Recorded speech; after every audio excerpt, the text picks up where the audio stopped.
Known to have inspired great minds like Martin Luther King Jr. in the United States, Gandhi and his ideology have helped carve the freedom journey of numerous oppressed people the world over.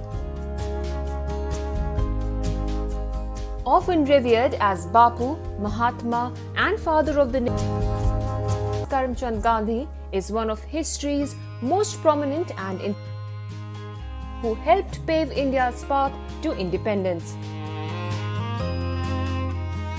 Observed as Gandhi Jayanti, 2nd October marks the birth anniversary of Gandhi.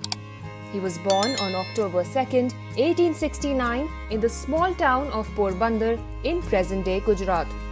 He was shot to death by Nathuram Godse on 30th January 1948.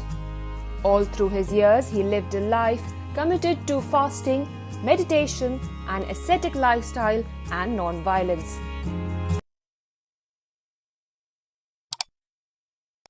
Use of the khadi fabric as an effort to promote self-sustenance and self-reliance.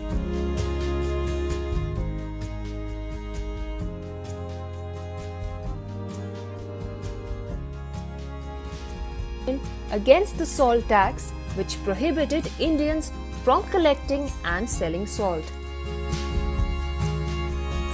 In 1942, he led the Quit India movement, which was the final call for an end to British Raj. As an ally of